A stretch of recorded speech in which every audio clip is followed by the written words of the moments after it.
It's the return of the CK and J show. We've got to talk about the spring game and recruiting here on the Sooner or Later Sports Show, presented by Prize Picks. I'm your boy Jay. Thanks for pulling up here on the YouTube channel and listening wherever podcasts are downloaded and listened to. While you're here, please wipe your feet and like, subscribe, rate, review. Give us those 5 stars.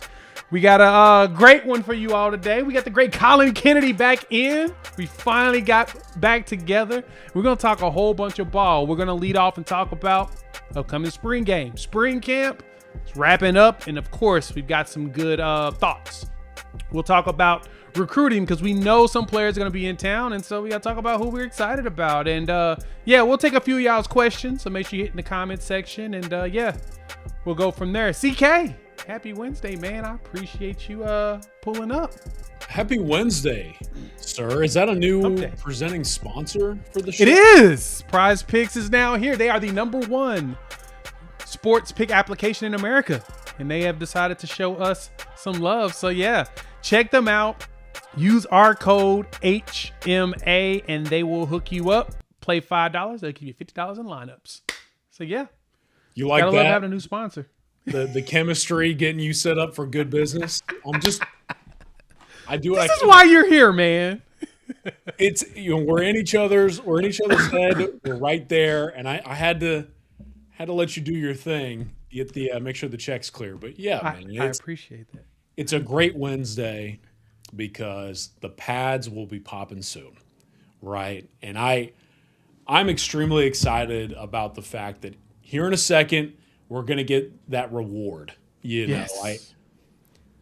I know that some people have this like anticlimactic view of the spring game, and I totally get it. It's not like this is the most profound setting in the world. It's not like this is the most revealing setting in the world, but man, I love spring games, and I am honestly glad to be frank, that it's back and we don't have to do the Crimson Combine stuff anymore because, man.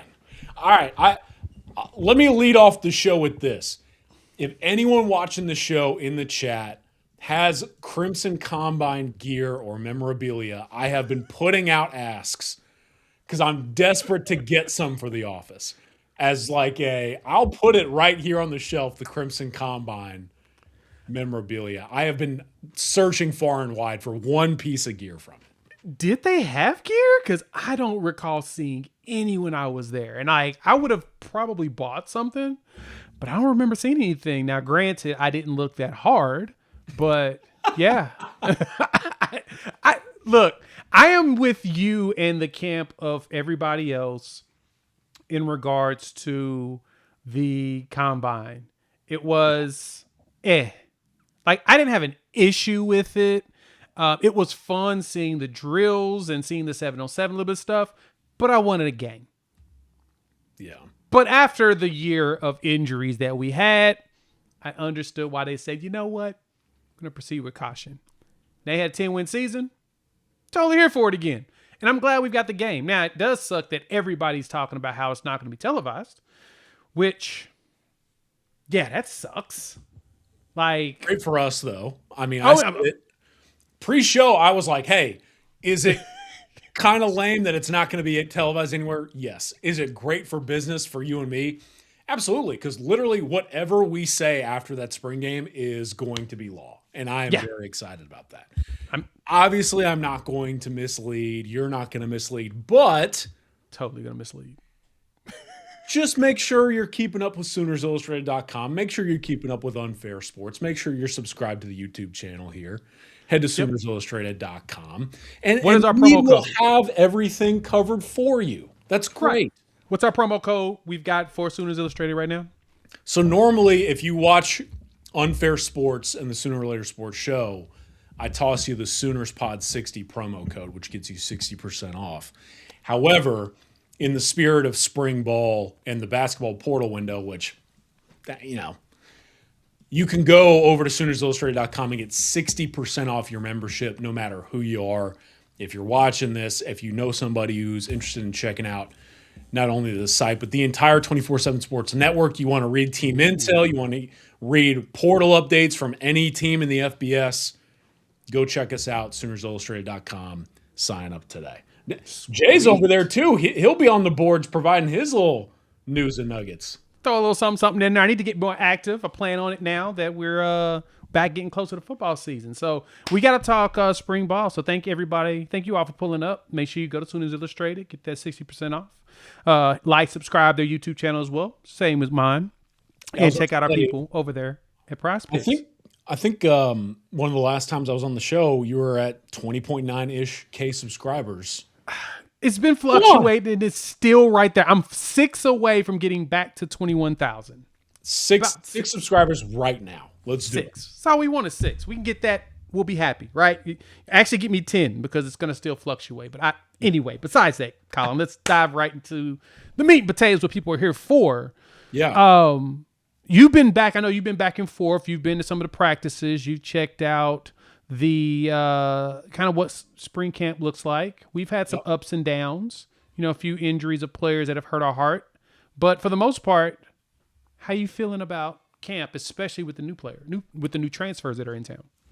It's been really fun being out there. And I want to lead off by saying this, how deeply appreciative I am to Brent Venables, to Mike Houck, the sports information director at Oklahoma. Yeah. Those guys giving us the access that we have received to this point in spring ball, because I think it has really allowed us to kind of describe what's taking place in a pivotal spring for Oklahoma to the fans. And that's what this is all about, right? Giving the fan base a inside glimpse into what's taking place in these practices week in and week out. And we have had the opportunity to do so and then some. That being said, number one, I said this on one of the podcasts that we did at Sooners Illustrated. The sheer size of this group has struck a note with me. Every time I have gone out there and I've looked around, each position group just looks the part. It feels like they have added not just the size and the length. And we know that every coach around this time of year is going to go, we worked hard to find the big bodies and the long arms. And that's a lot of coach speak. But, man, I was sitting on our podcast at Sooners Illustrated, and I was like, dude, when you go out there, they just look a lot bigger. And I'm bummed that I can't remember who commented it, but one of our subscribers on our YouTube channel said he did the math, and the average individual size per player on the roster for this Oklahoma group is at like 6'2", 239. Yes. Which is huge, by the way. On an individual basis, 6'2", 240? I don't know how many of you guys like watch the NFL Stock Exchange podcast, but that's somebody who can host the pod. You know what I mean? Like, yes. That's a good number. Big dudes out there, and I don't know if that's been a takeaway for you as well. No, yeah. The sheer, like, it's funny because every year when we get the spring roster, I always run the fall to spring weight changes for the guys that are returning, and then the high schoolers what they're listed. And then I really start to jump into it at fall camp when we get the fall roster, because the fall roster is, when they're going to really play. And that's when you start to see what them summer gains look like, or the summer losses, right? You see if they decide to sweat 10 pounds off, or decide to, pack on 15 pounds of protein and muscle.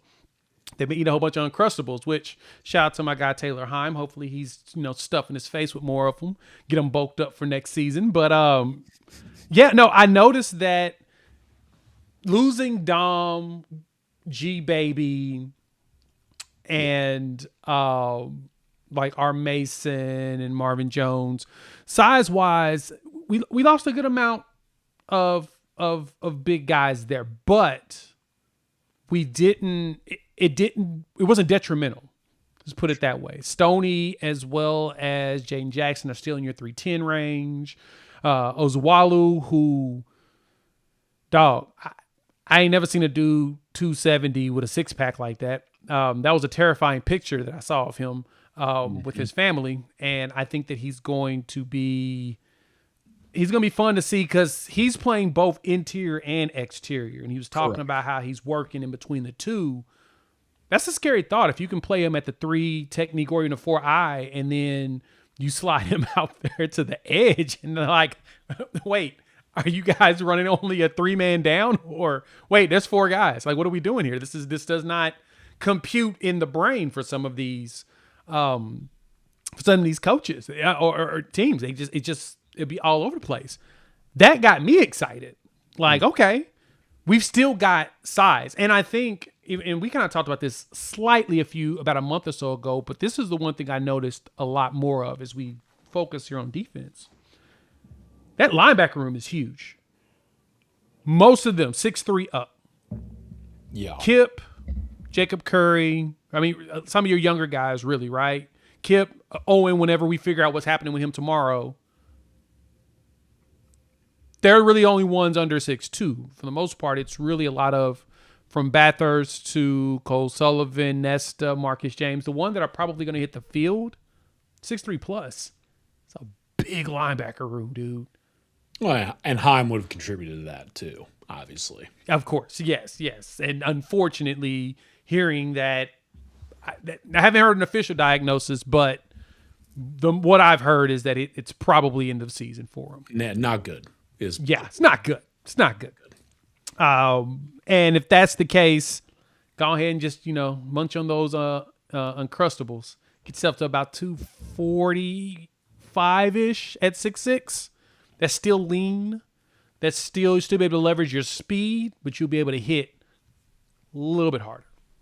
But yeah, that's a big room. And losing him, hearing Jacob Curry is possibly, dealing with some ailments as well, makes you a little nervous about the depth there. But with the hitters that we have, I'm not as concerned, especially because it's Brent Venables too, right? It's linebacker room is Brent Venables. It's a challenging room to learn anything. So even if we try to hit up this quote unquote synthetic portal, like after spring game, we decide to go shop the bin and see what's left. I think Texas is hosting a linebacker from Michigan State right now. They just picked up a lineman out of the portal not too long ago.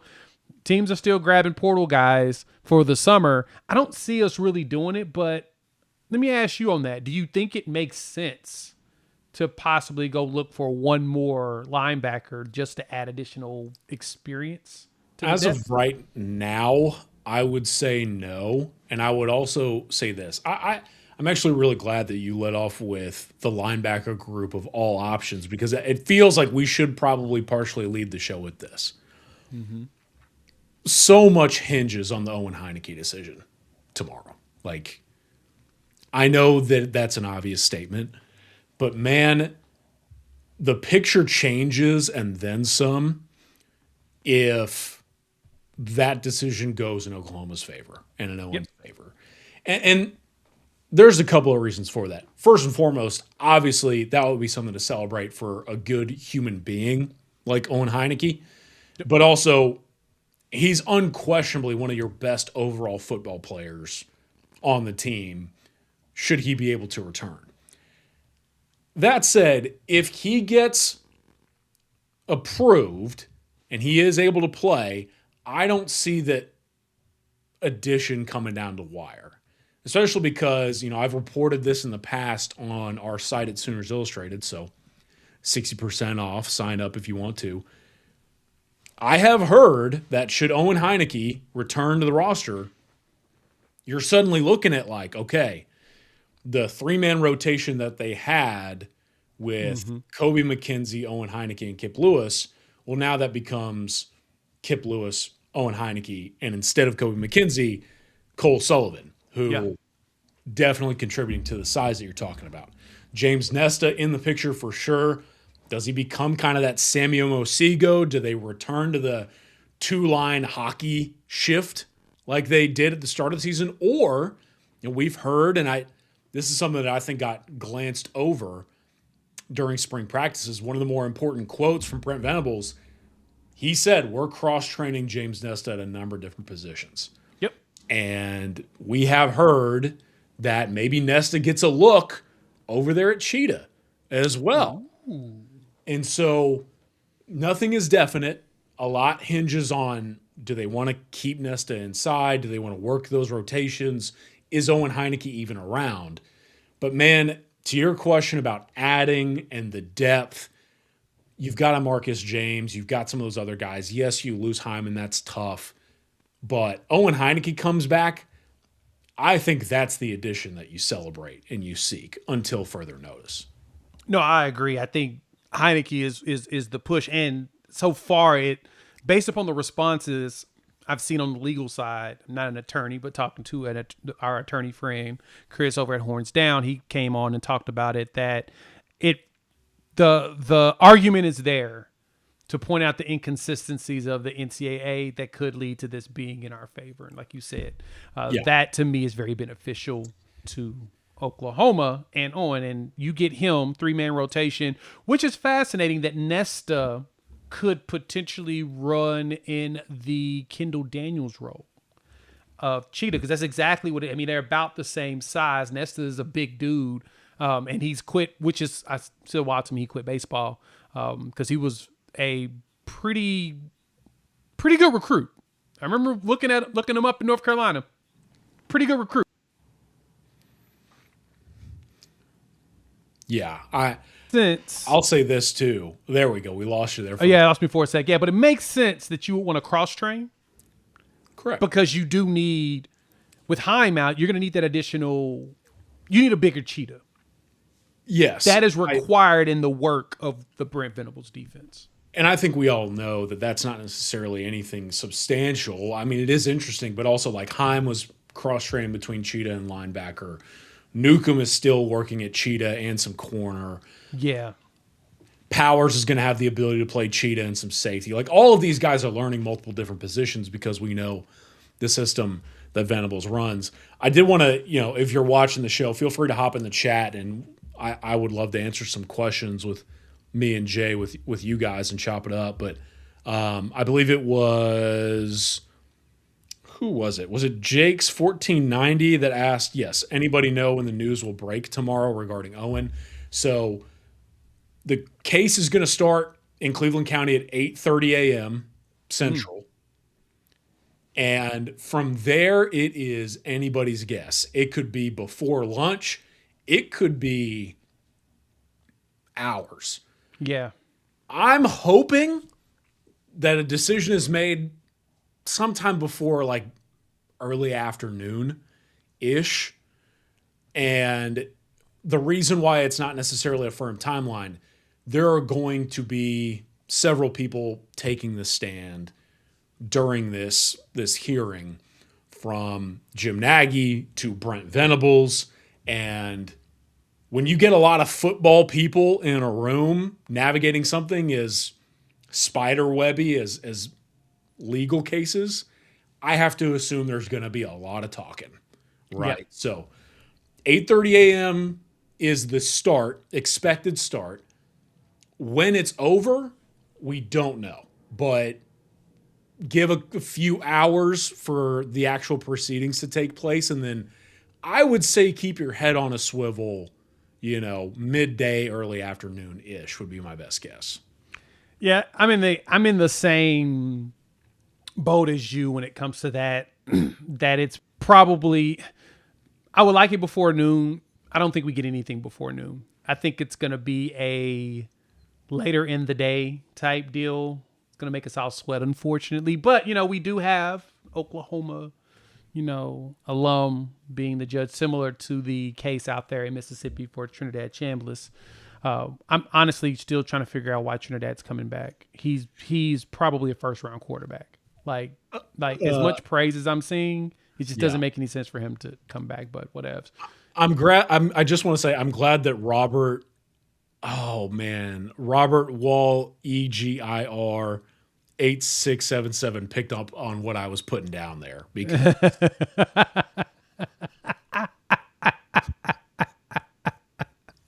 that's a very good point.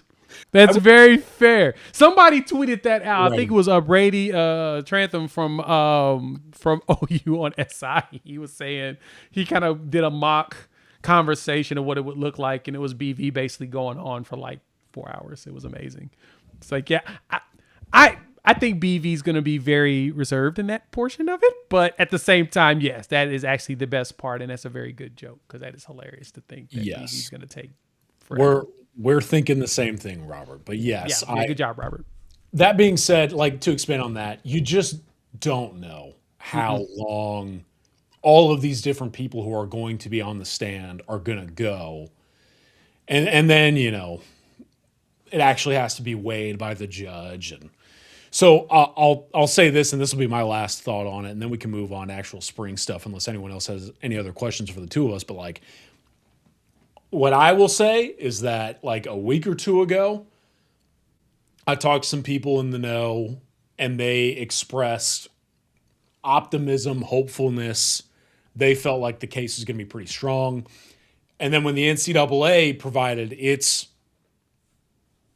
counter, it got a little bit murky.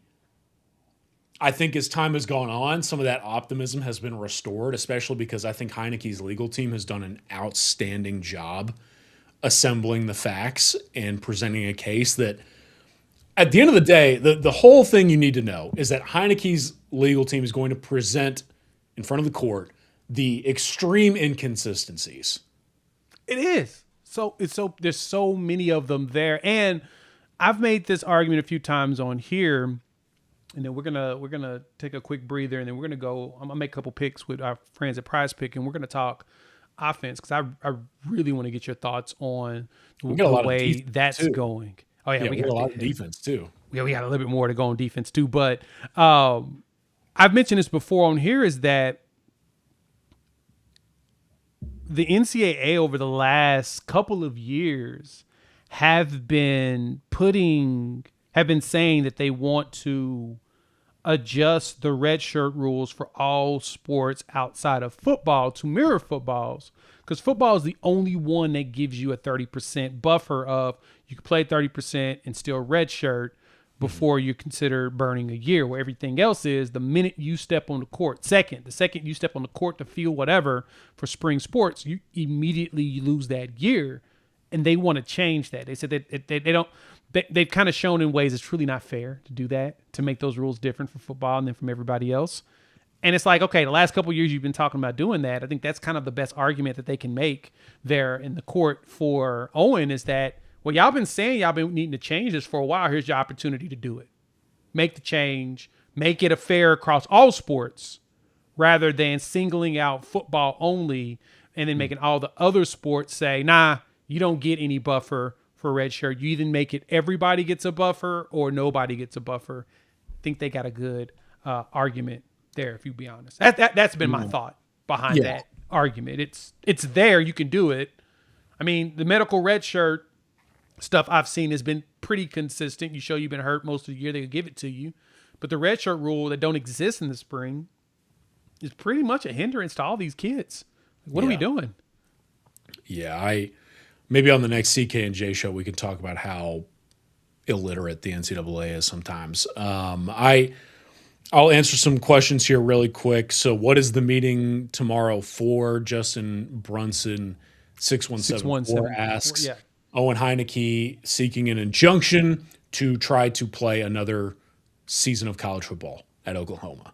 And that will take place. We will get some sort of say on that tomorrow. And then Jigs 1490 asks, will there be any highlights or propaganda of the spring game? I'd love to see some video content. I'll tell you this, Josh Calloway, my coworker at Sooners Illustrated, who does an outstanding job shooting a lot of video content on our YouTube channel.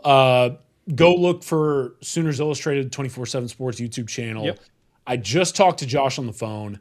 I think we're clear to shoot video highlights on the field because it's not being broadcast anywhere. And like, for us, it gets a little hairy because we're CBS Sports employees. So like, we have to kind of be respectful of TV rights, but I think that those will be posted onto our YouTube channel. So okay, good. Because I know that y'all typically do the games or whatever or whatnot, are allowed to do that. But the spring game's a little bit weird because they're not broadcasting it. So I'm curious about that as well. Okay, I'm gonna make a couple picks real quick.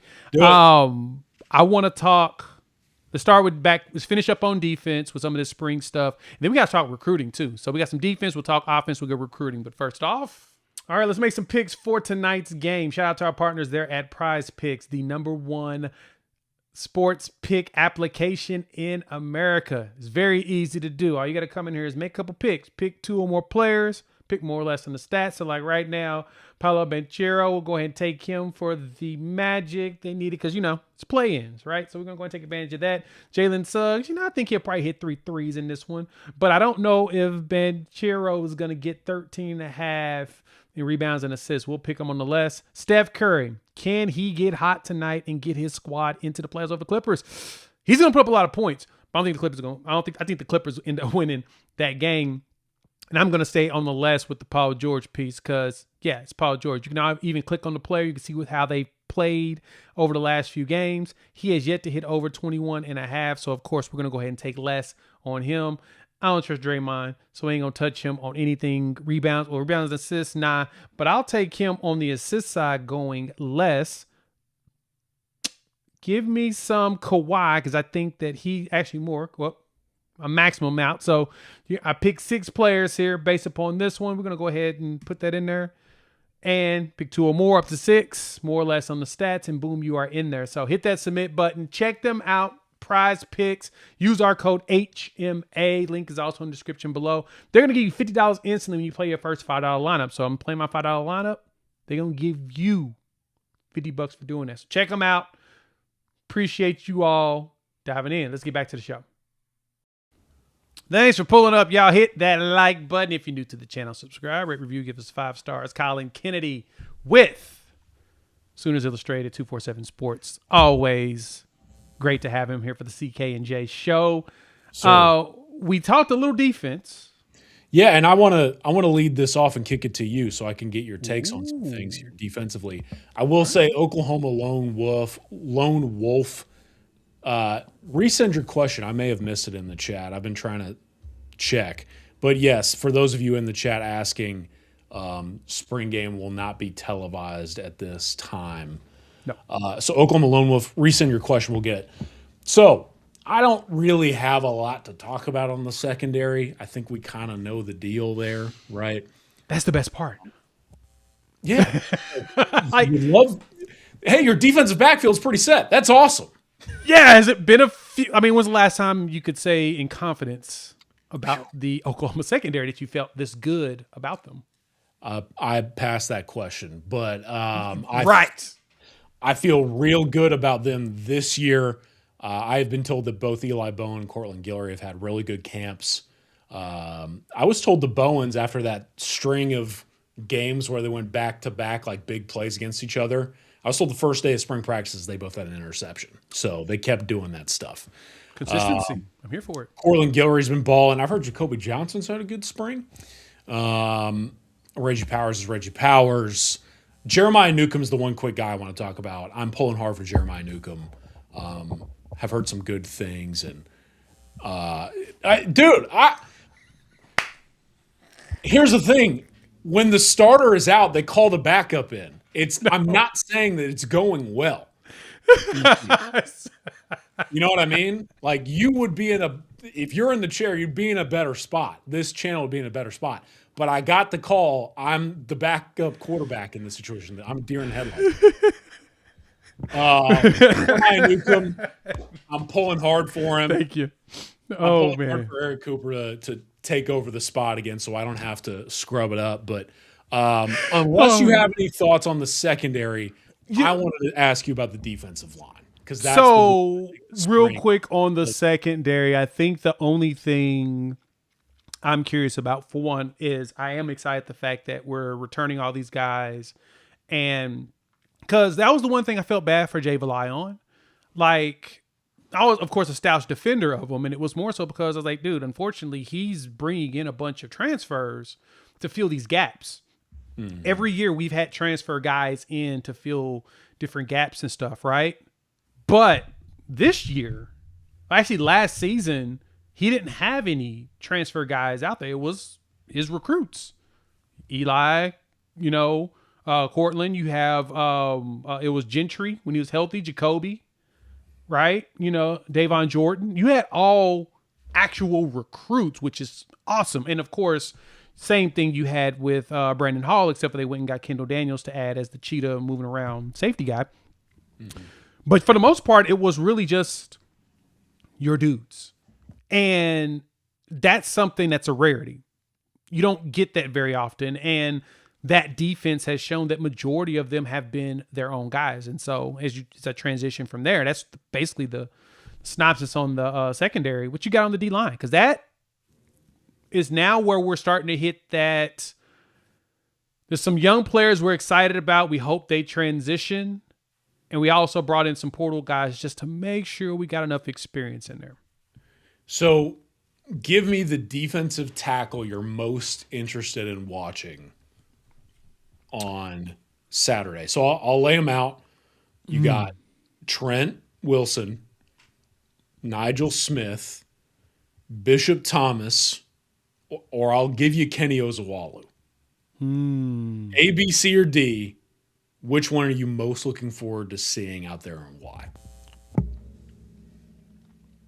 Nigel Smith, because the propaganda machine has been showing him so much. And I've been excited about him since he came in from Melissa, Texas. I knew that he would be something.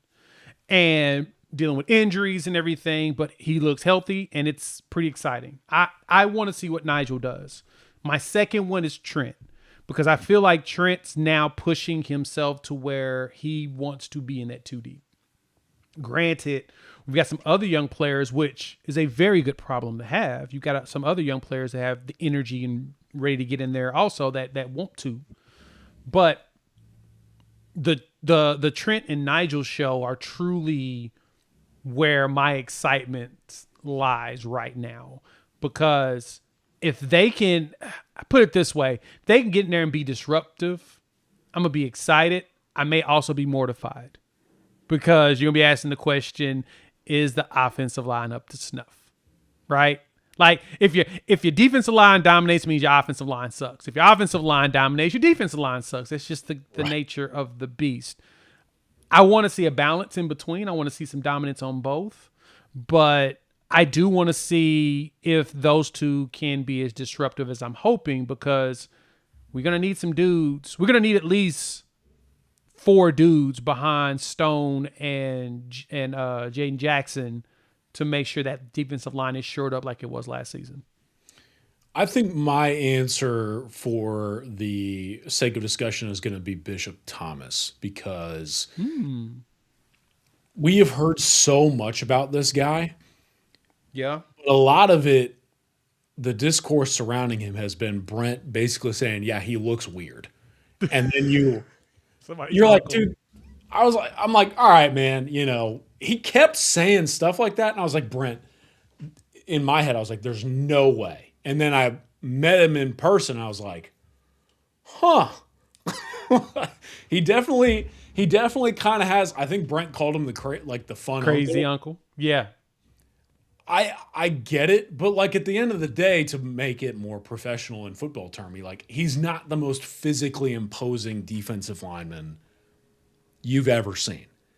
No. And yet they sought out this player as someone to be part of that defensive tackle rotation. And we know that rotation, they want to rotate at minimum 4 guys frequently.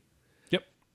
Is Bishop Thomas going to be that guy? Number one, because of the frame, and I really want to see him on Saturday because I really want to see how he moves. That's my big question with him. Same. He's not the most physically imposing. Is he going to blow off the football?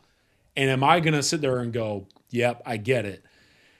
And then also, I don't know. I think when you look at Bishop Thomas' career, there's been a lot of ebbs and flows. It's been a lot of change. What can this situation provide him to get something out of his game that maybe we haven't seen on tape yet? Yeah. If that makes sense. Because then that unlocks an entirely new character and gives you a new presence in that defensive tackle room that you really have to try to replenish. What has he learned from Todd Bates in camp so far? What new moves? What, like I said, what additional tools that he added to his arsenal? I like that. That's actually a really good point. Bishop Thomas versus the Bishop Thomas at Oklahoma. How much of a difference is there going to be between those two versions? Yeah. That's a huge question mark for me. And if Oklahoma can get more out of him than we have seen in the past, suddenly it's night and day than, the player that maybe you were anticipating after adding in the portal. So with that, how do you feel about Tank Carrington? That's the name that's been populating like crazy. He has been the MVP in the Brent Venables' mind, the way at least the way he talks about him. And we know that he was early 5-star when he was younger. And it just kind of just trickled the wrong direction for him, but it feels like he still has a massive chip on his shoulder to prove people wrong. Grew a little bit, which always helps with that position. And it's still, 290-ish, almost 300 pounds probably now.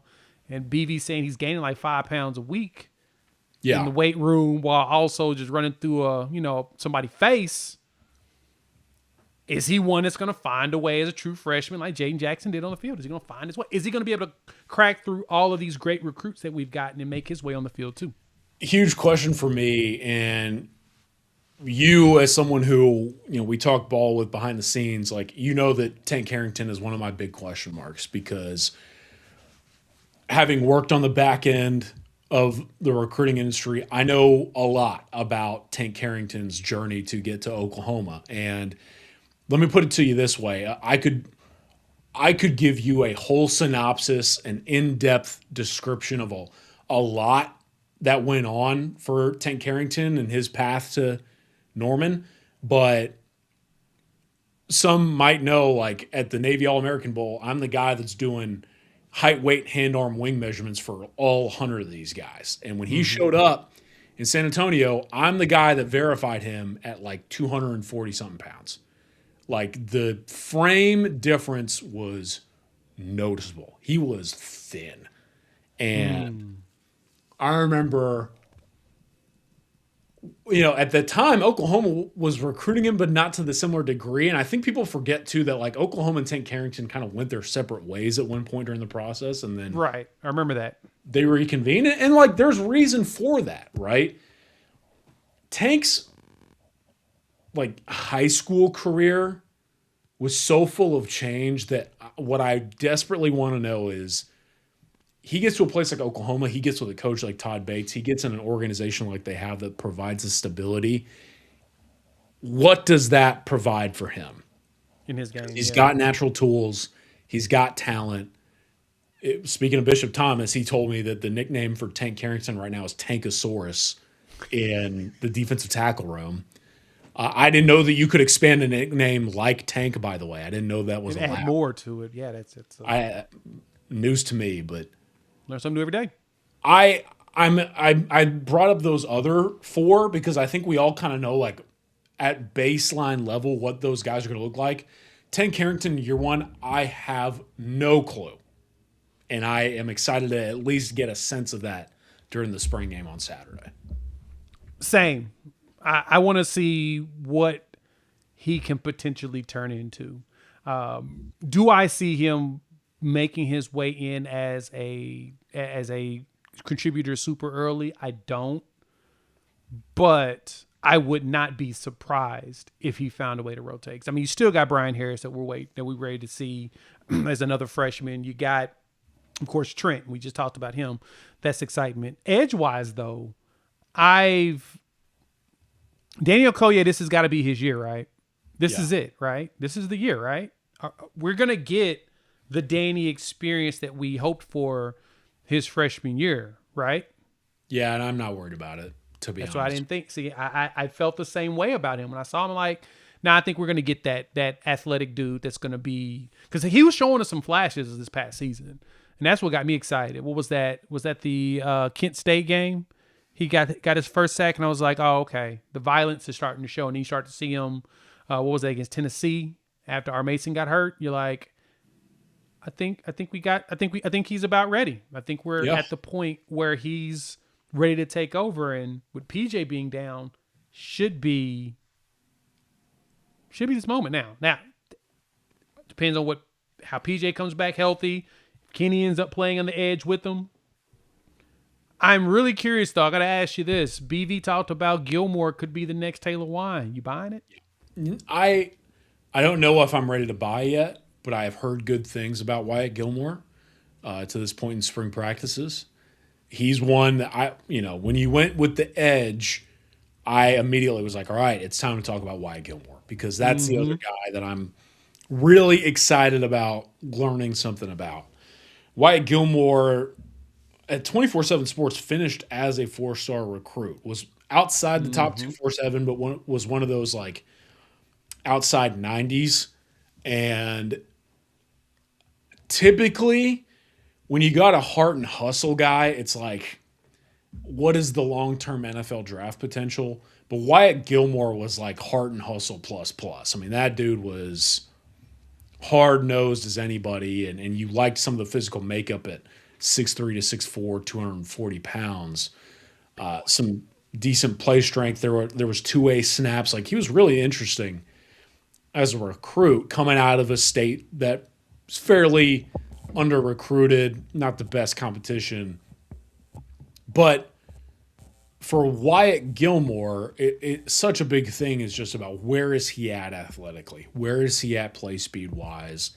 How does he match up with some of these other Power 4 SEC caliber athletes that are on the field? And if he shows glimpses of being able to keep up, match, but then maybe even exceed and give some of that violence off of the edge as a complementary piece, again, another huge boost because I have always felt, in the same vein that the losses of Grayson Holton and Dominic Williams in the defensive tackle room not conceptualize enough because, I mean, they had 4 SEC starters in one defensive tackle room rotating. That just doesn't happen. I have viewed the loss of Marvin Jones Jr. as one that just isn't getting talked about enough.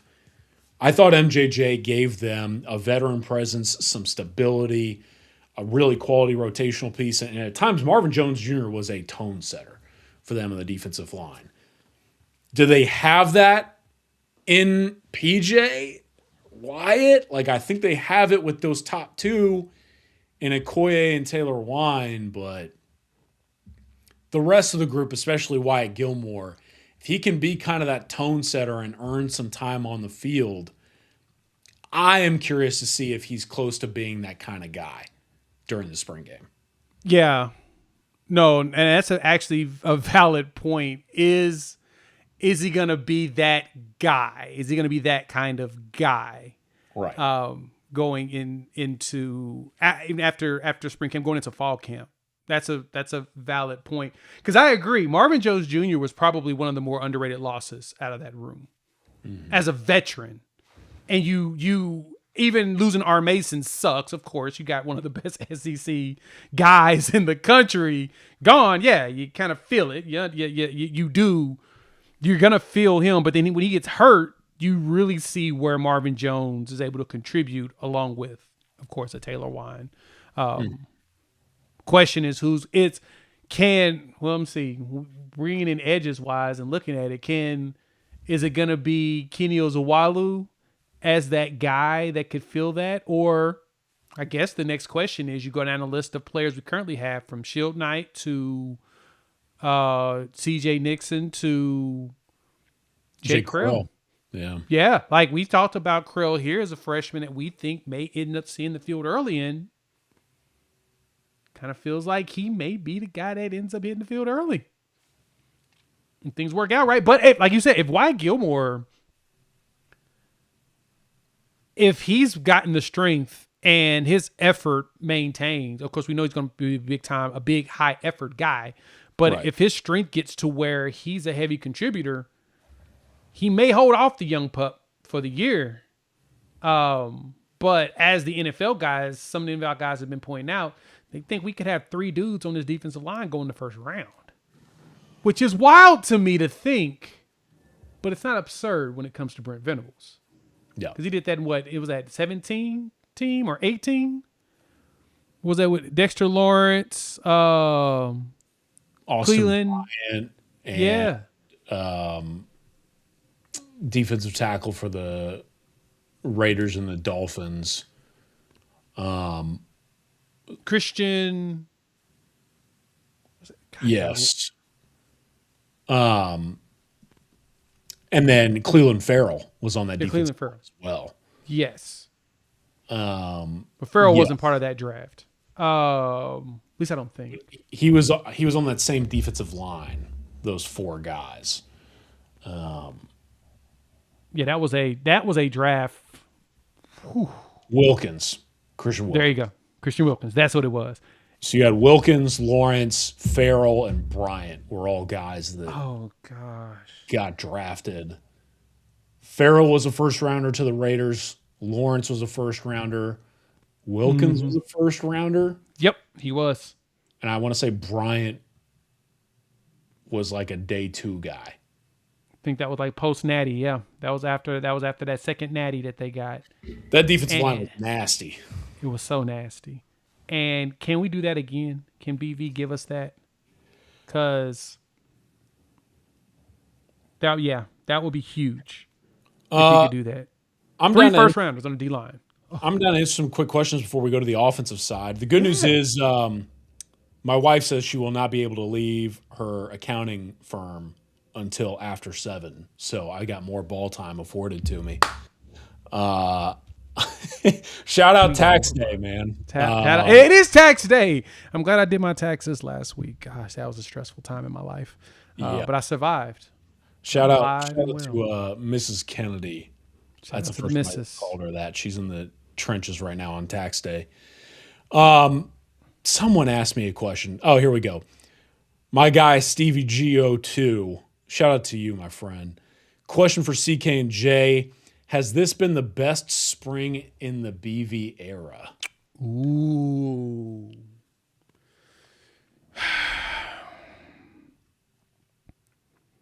I mean, with the class, could be. That 23 season was pretty big. Yeah, I mean, you got to think like the one that probably would rival it would be the spring before the 10-win season with Leb. Mm-hmm. Right? You brought in a lot of pieces, too. Here's why I'm having a hard time answering the question. It's the injuries. Yeah. So I know that's a lame thing to say, Stevie.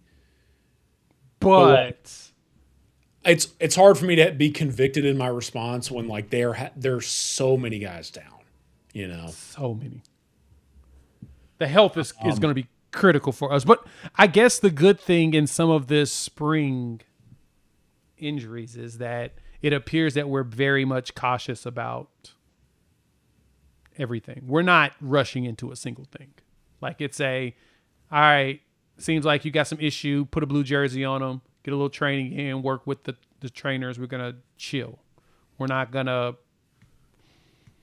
press like we would in the past. We know you're tough. We've synced it. So, yeah, that's kind of the good thing. H-Dub is asking about Wine as a first rounder. I can see it with Stone and JJ, but hey, NFL guys love Taylor Wine. I'll say this. I'm kind of with you, H-Dub. Like, if R. Mason Thomas goes in the second round, you know, like, true. I would have my hesitancies along with you. I think it would ultimately come down to the production level that Taylor Ryan would have this season and then the testing. Yeah. You know, like if he green flags athletically, then we're talking a whole different ball game, and I think he will. But, you know, R. Mason Thomas, to be fair, probably is a first rounder if he doesn't miss multiple games due to injury, which is the same nature about that. Someone just said, question, who will be the best defensive lineman, edge, or interior player in the end that's not already a 1 or a 2 in the rotation? Tank? Tank's on the list. I mean, Tank has gotten looks with the first team. But if you subscribe to the theory that guys that I mentioned earlier are ahead of him, then that would be my answer. Okay. I don't know if you have a different answer. No, I wouldn't argue that at all. I'm trying to think on the edge. I think Nixon has the body for it. I need to see the production, but I haven't heard much about him in camp yet. still young. Krell probably will be. But heck, Krell may end up in your your 2-man rotation by the time the season started because he's that freaking good. Switch gears, go to offense. Yeah, man. We got to talk recruiting because I know that everybody's here for the recruiting stuff because we know that list is going to be absurd with potential people pulling up. But offensive side, man, we know everyone's making much to do about John Mateer and these mechanics. Looks like he just knows how to throw a football in general. Yeah, I don't know if John Mateer knows how to throw a ball from what the social media sphere is telling me. Hey, man, you know, the armchair offensive coordinators is telling me that man's not good. So I will never win any sort of award, and I am okay with that because there are a lot of very talented people. But I was pretty proud of this writing that I did not too long ago. I put together like a 2,000-word Team Intel notebook, and in one of the first slides, I'm going to try to remember exactly what I wrote. But I was like, okay, bring your hand up like you're getting ready to throw a football, and go ahead and bring it up to your ear like you're getting ready to throw overhand. Okay, so now we're establishing this, right? Now push it, your elbow in, and flatten like you're about to throw sidearm, right? Now ask yourself, which one of these two would I prefer if I had 3 screws in my thumb? That way. I actually prefer this just in general. The more I throw it. This is cool guy points. But like for practicality's sake, like, I mean, John talked about it, and I think it's so important. Everyone is talking about the throwing stuff, and I understand it. But like, to his credit, he talked about, hey man, when you're doing this and you've got screws all in your thumb and that pressure's down there, like, challenge. You're taking a real risk, and it's also an extreme challenge. And when you've got this going on, it alleviates some of that pressure and allows you to have a greater grip on the ball, better control. Not perfect, but yeah, I don't have a ton to say about John. I've heard he's had a good spring. I have been told there's been the ups and downs as you would expect, but like, I don't have a ton about John. What I will say is I've heard really good things about both the backup quarterbacks. So Bowe Bentley. I've heard Bowe has come in and embraced getting better and has settled in and is acclimating well as a young signal caller. And I was told that Whit Neubauer, like, especially during the lone scrimmage of the spring, had himself a day. So I think that Bowe, in your best case scenario, is probably your backup going into the season because that's your guy, that's your future. Yep. But I know that Whit, from what I've been told, his understanding of this system, his experience as a younger player, people forget he spot started and ended up leading Mercer to like the FCS playoffs. And his arm strength, I wanted to mention I've heard good things about both those quarterbacks as well. Yeah, he was good. I actually watched the game against Alabama when he played at Mercer. And I was actually impressed that he was able to get a touchdown out of that game like that. I guess we can move to the backs. What do you think about the backs, Jay? You know, I want to mix them with the tight ends because I think the running game is definitely going to be better with the way the tight ends are talking about their ability to block. But even add to that, the one guy that you know that I've been overly excited about at running back seems to be making a name for himself as expected in Jonathan Hatton. He's a big boy. Mm-hmm. That's a big kid. It's a large human. That's a ginormous human being. I did not realize he was going to be that big, but he's a ginormous human being. The best part about Hat is I was going through my camera roll, clearing out some stuff, and I have a headshot of him at a camp in Houston. He was a sophomore. And I remember being at that camp he was a sophomore recruit, and he was the best looking running back at the entire camp. And it's just hilarious how that guy, no matter where he goes, is the best looking. Yes. Of anybody in the backfield. I'll say this, he's had a couple really good moments this spring. A couple of people I've talked to have obviously shared praises, but have also, to be fair, have been like, hey, he's still freshman. Like, I've heard really good things about Hatton, and I've heard good things about Zephyr Walker, too, who I believe he had a touchdown in the scrimmage and has made some really nice moments. I just want to give a shout out to Lloyd Avant. I'm about to say, I think he's going to see a lot of action at running back more than people anticipates. He's got the size. I didn't realize he's like 215 at 5'11". That's a big boy. He's shorter, but he's stocky, and he looks the part, especially with like a third down back. He looks the part. He's smooth, moving around, and the story that I tell people, and my guy Jeremy Poplin gave me this bit of information, so I shot him out.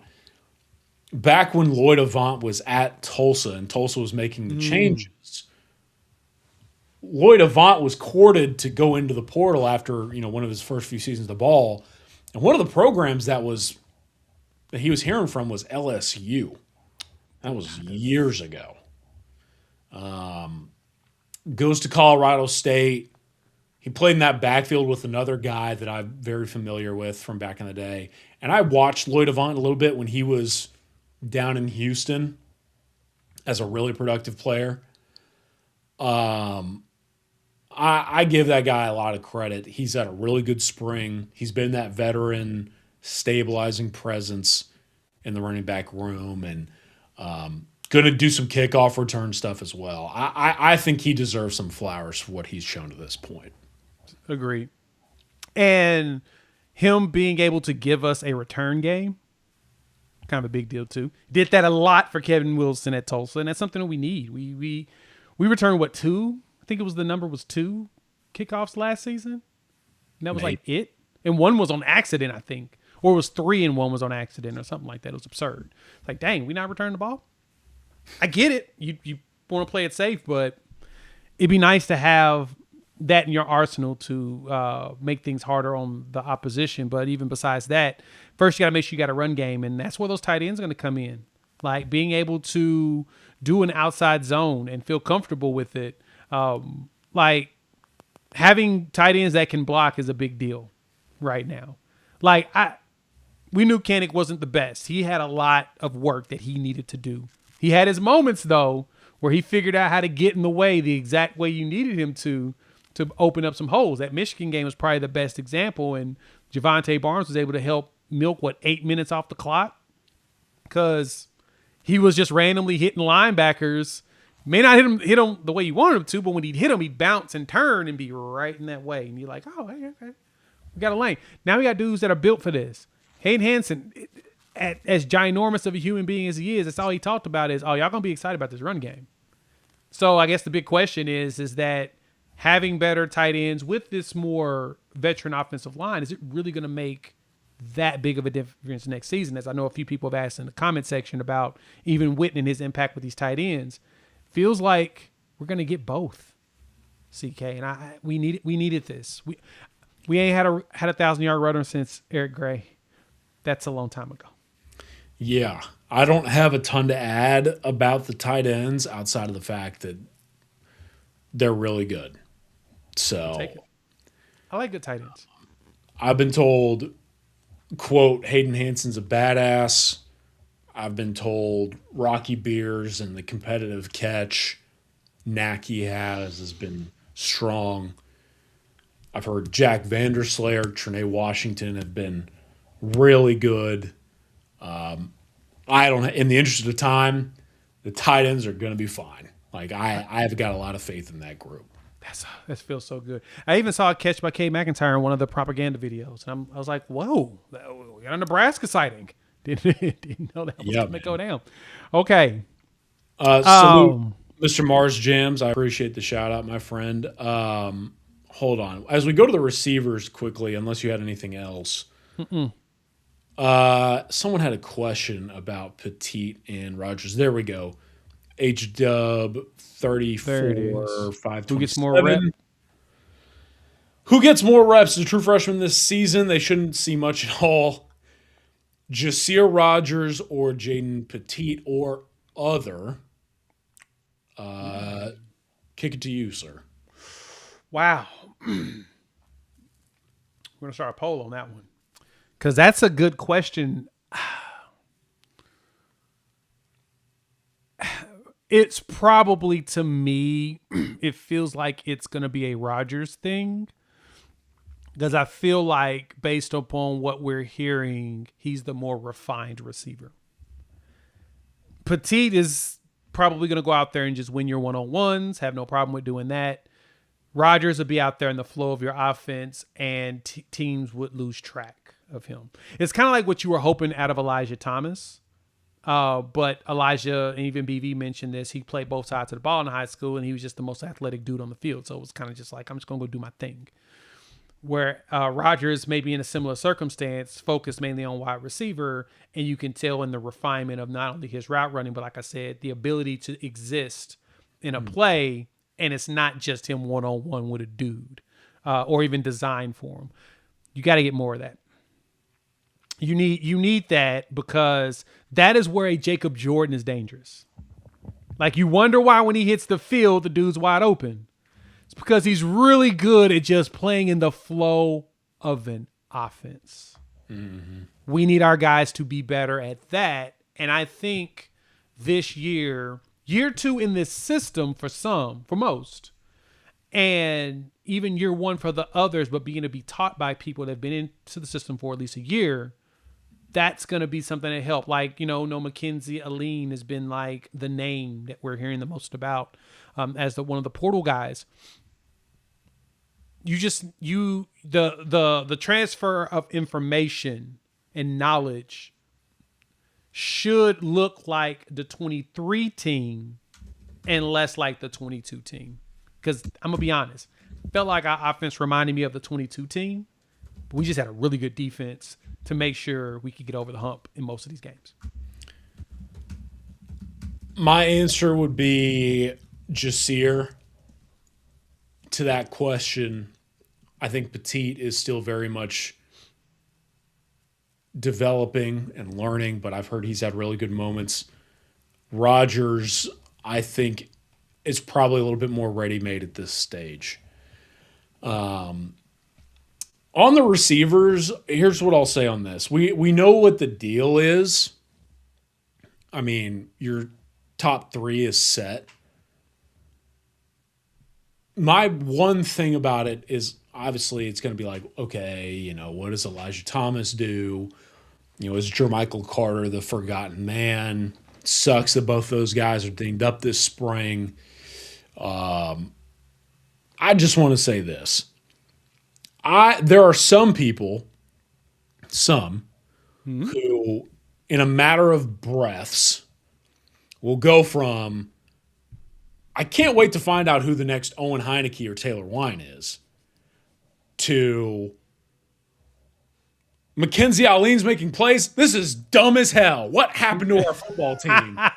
We're screwed. Blow everything to smithereens. And it's like, which one do y'all want, man? What are we talking about? It's perfect. You want this. This is what you want to happen, because when your veterans aren't playing, it's okay. It's fine in fall and spring camp. There are some members of the fan base, and it's not anyone here, but I know a lot of people watching the show can relate, where it's just like, you can't want that, and then when you potentially get that provided, act like the sky is falling. I just have a hard time computing. However, I give a ton of credit to Mackenzie Aline. In the end-all, be-all of it, right? Am I sitting here trying to convince anybody that guy is going to be starting at receiver? Obviously not. But I also, one of my big things this spring has been like, so many people want to see Oklahoma become more rotational at receiver. Yes. and be more willing to put more bodies out there. Well, if that's going to happen, guys like a Mackenzie Allen have to play a role in that effort, right? Like somebody has to make it to where they're comfortable putting somebody out there and having them replace a more established presence. Yeah. Like that top three. Would it shock me if Mackenzie Allen is like the backup to a Trell Harris? I mean, if he earns it, man, good for him. But at the end of the day, good for him to start that conversation, a few different conversations that need to be had, and good for him to making the most of his opportunity going out there and earning it, you know? No, you're 100% right there. Like you got Manny Choice, you got Elijah Thomas, that players that you've been wanting to see. You got Ivan Carry-On, you've been wanting to see what he would look like. You've got a long list of these receivers that are young, and everybody's like, oh, I really want to see them break out. And then you have other guys that are young that are breaking out, and they're like, what the heck, who is this guy? And it's kind of the way things work, right? Like Trail's out, so you don't really need him. You need him and Mateer to get their chemistry together. But you're looking for that 21 catches for 400 yards and a couple of touchdowns guy. You're looking for a couple of those, right? Like those are the ones that help to truly supplement everything you're looking for this season. And you've got plenty of options. We just need one of them to be that guy. So we'll see. I'm less concerned about the offense. Truth be told, the place that I'm the most concerned, CK, truly really is linebacker until we hear about Owen Heineke. And that's just because that room's gotten a little thin. You lose a Samuel Masigo, you lose a Kobe McKenzie. Now, granted, I believe Brent Venables was okay with losing a Sammy and a Kobe because he felt like Nesta and Marcus James were ready to pick up the slack. So I'm not as concerned, but outside of that offensive line, wrap that up and we'll go talk recruiting real quick so you can prepare for the wifey to get home. Yeah. It's really, your starting five sound like it's set. Yeah. Fasusi, EPL, Michaela, Foje, Emarian Harris, who could be your most underrated pickup out of the portal. Even with the inconsistencies at Arkansas, it feels like we may have helped fix some of those things for him. But you're right. The second string to me is where bigger questions come in. He should rotate in more. Maybe move Foje back to right tackle. Don't know. Peyton Joseph. Sounds like he's good. And that's a young player that I thought he was going to take him an extra year, but he may be there. How do you feel about the second group of offensive linemen going into the season? To what you were saying earlier, your big concern is linebacker. My big concern right now would probably be the depth along the offensive line. Daniel Akinkunmi getting injured is tough. I think that there are options there along the offensive line, but am I going to sit here and act like they're established? Not really. Here's what I think is helpful. I think that what helps a lot is, number one, who your swing guard is in Heath Ozida. Number two, that Heath Ozida has been working with the ones because Foje's gotten dinged up a time or two in the spring. So that has created competition. And number three, you also don't necessarily need a true number two right tackle because Foje would just move over and Ozida would take over at right guard. Right. So, like the idea of a true second offensive line isn't necessarily relevant because Ozida can play two guard spots. Foje can move to right tackle and Ozida would probably. You've got 6 starters, and 2 of them can play multiple positions. I thought Akinkunmi would have a real shot to be the number 2 left guard. I had heard some good things about him in winter workouts. He gets hurt, tough draw. Caleb Nitta was supposed to be the backup center. He's been hurt. I mean, he'll be the backup center in the fall. So it's probably a moot point, but like he hasn't been able to be out there. And then, a guy like a Peyton Joseph, I think he's got a good amount of talent and a decent ceiling, but, still a younger guy. So I guess within my concern would be, okay, let's say the ball bounces one too many times and you get dinged up a little too much. Well, then what does that look like? That would be my big question with the front. But I'll say this quickly. Love the front five. I've heard really good things about them. All of them have had really good moments at some point in camp. I have heard glowing reviews about Amarion Harris and what he's provided. Yes. I think a lot of people have really kind of embraced that guy, fallen in love with that guy as a new member of the program, and have heard really good things about him specifically. That's good. And it's really the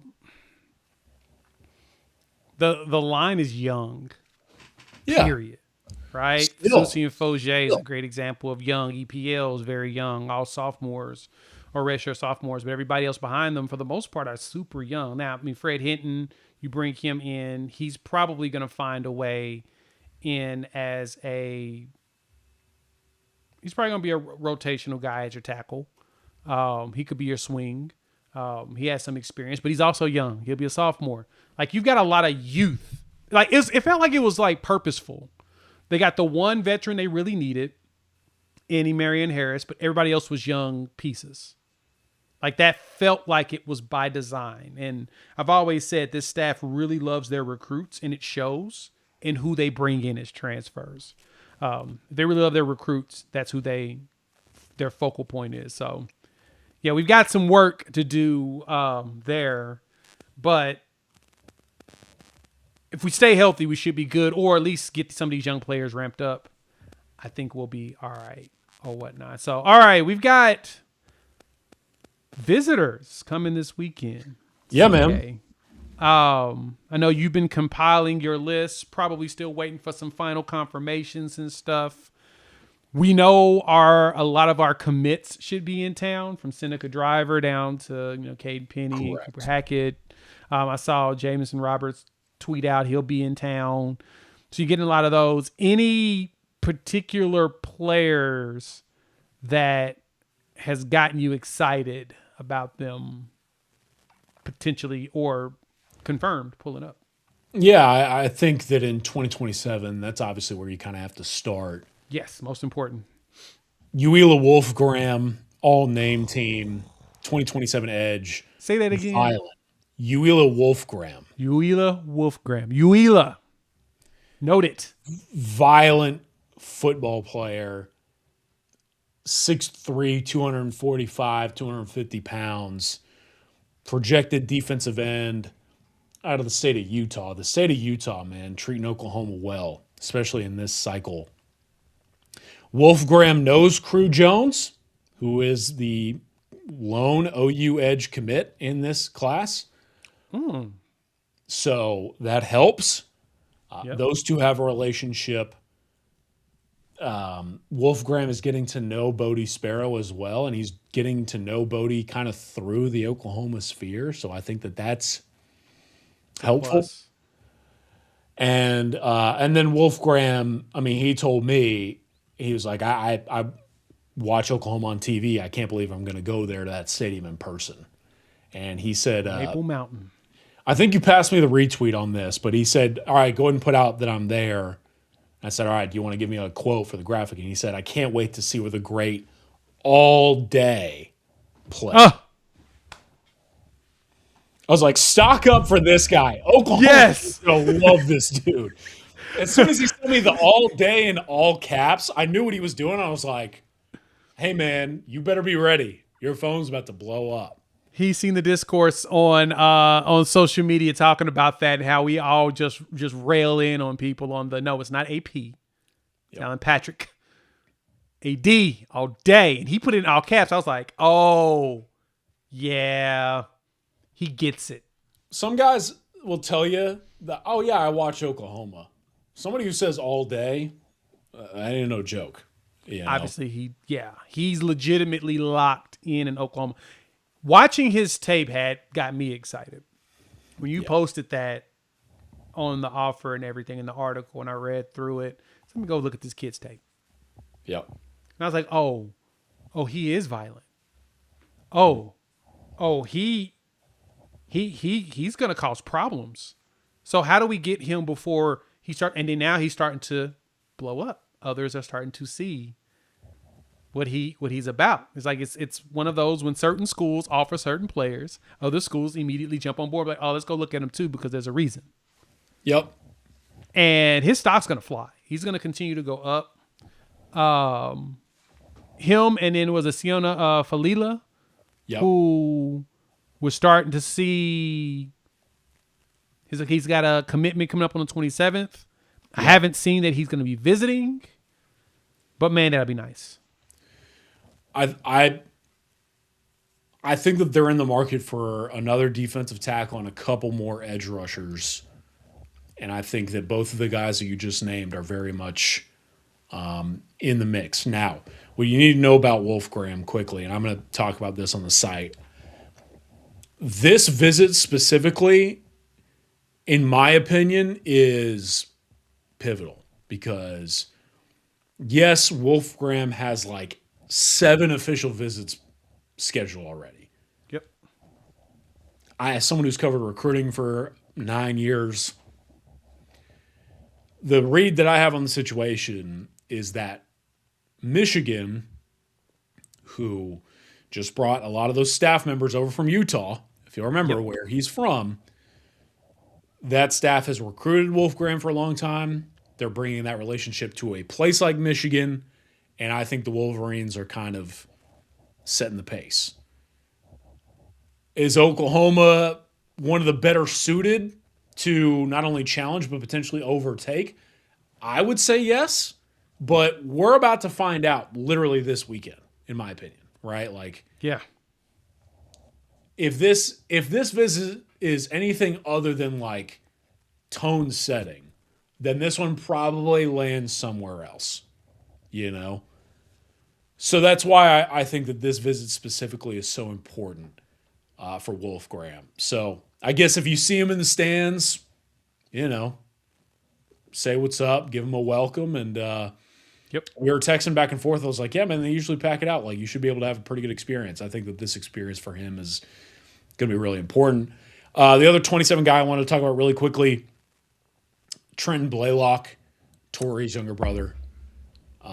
He's good. Yeah, man. Like, and he's flying on the track. Flying. Here's my big thing with Trent. Oklahoma's involved with so many corners. When we were out there in Houston, he told us that Oklahoma has been talking to him about the potential to play safety and cheetah. Oh, man. Which helps, you know, with the outlook of his recruitment. So those 2 and 27 are the guys worth mentioning at this time. Makes sense. And it's a good question here. How close to done are we with the 27 class? I asked even that too because I guess my big question is I haven't seen much on the wide receiver front. And I'm really curious to what that's going to look like. Yeah. I don't think that they're particularly close to being done, but that's more of a timing thing. Mm-hmm. To your question, the basis of your question, I mean, they're at 20. I think that you got to think they'll take 2 more edge rushers, another defensive tackle, maybe another couple safeties. They got to add another corner or 2. There's always going to be one corner in particular who has a spot, who may or may not be showing up this weekend. Oh, word. Subscribe to SoonersIllustrated.com. And then on the offensive side, the receiver group, to your question, Jay, they have receivers committed. I think that they would look to take another, but also like the big question becomes is do one of those guys flip away? And does that create a vacancy that has to then be filled? Yeah. I know DeMar DeZern was one that there was some nerves, I guess you could say.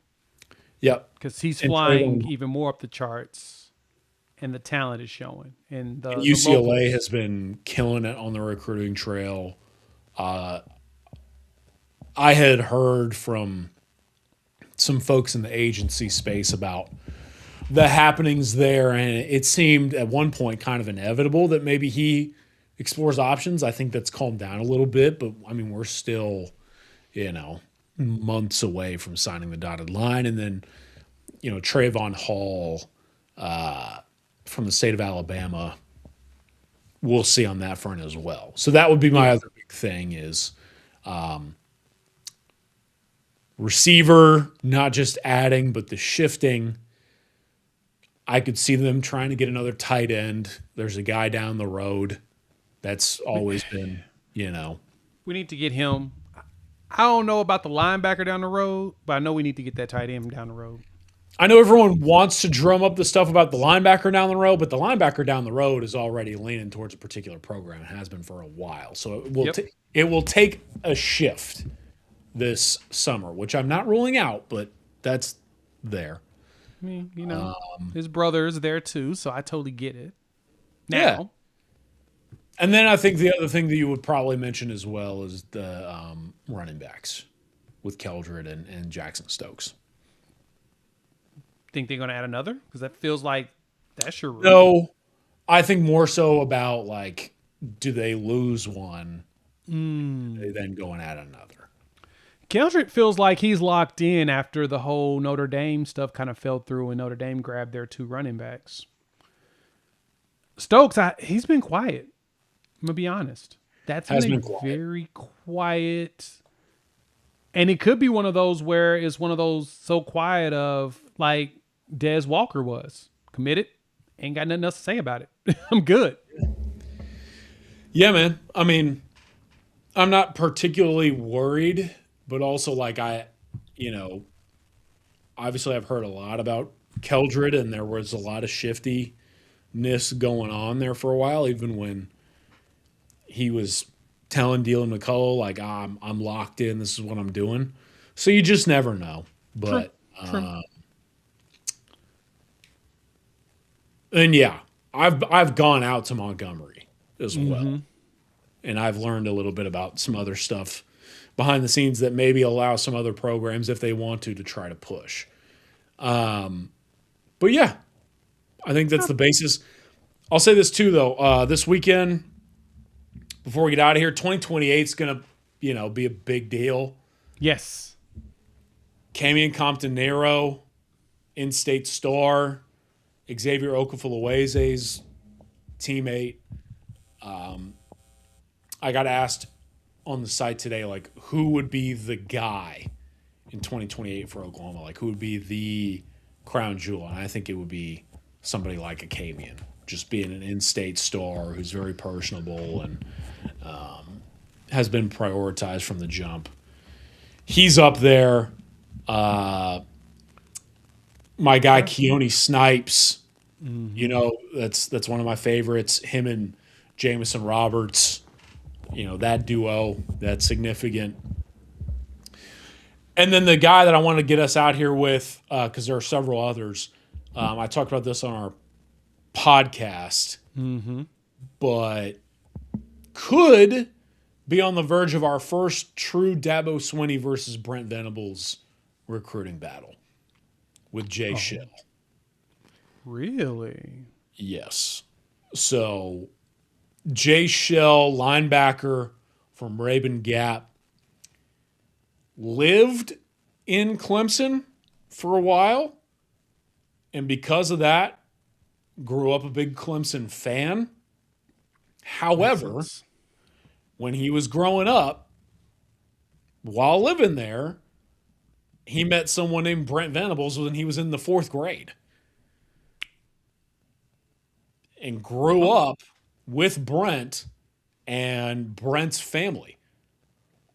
And on top of that, he grew up with Miguel Chavis. And Chavis and the Shell family go back a ways as well. Obviously grew up watching somebody like a James Skalski.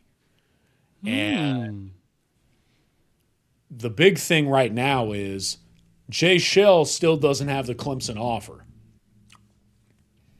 because they're still doing that Clemson stuff. Well, Brent brought Jay Shell out to summer camp and offered him in person in the office one-on-one, and that whole crew got to reunite and celebrate. And Jay has told me, like, as a linebacker, it's hard to deny Brent Venables. As a person who has known Brent for years since I was a kid, Dabo versus Brent on deck, because I think those two are the leaders. Oh, that's nice. I mean, we could use a little revenge. They got Marcus Strong, from right underneath us. We could use a dub in that capacity, and I hope that we go ahead and take advantage of that. That was I'm here for that. Okay. Corsair is my last question. Yeah. Sounds promising. Sounds like we're going to go take a big offensive line class, which I'm here for, which also kind of tells me that we're going to do some changes in our offensive line room after this season. Yeah, I mean, they took 2 the cycle before. I've heard really good things about those 2, but then, on top of that, it's like when all these guys in 2027 get on campus, well, then all of these young guys that we're talking about will be third-year players, So they got to take a lot of guys. And I'll say this, Gus, Corsair, taking a lot of visits. Heard the Miami trip, I want to say it went pretty well. But I would still lean Oklahoma there. So what I think my big question with Gus is, does he track for an April decision date like he's told us in the past, or does he choose to take it into the summer? And if he takes it into the summer, then it gets real interesting. It does. That makes things even more interesting. So, all right. Collin Kennedy 247. Check him out. Get over there. 60% off right now. I appreciate you coming on per the usual. Subscribe to the channel. Let's get it to 21,000 subscribers here. And let's get it to stay this time. More of course, content's coming. We've got the spring game, and then we'll start previewing our way into next season. Shout out to our partners there at Prize Picks. Use our promo code HMA. Links in the description below. They're going to give you $50 instantly whenever you place your first $5 lineup. So, for Collin Kennedy, for Coop, Jay, we'll see you all after the spring game. Y'all be good. Peace.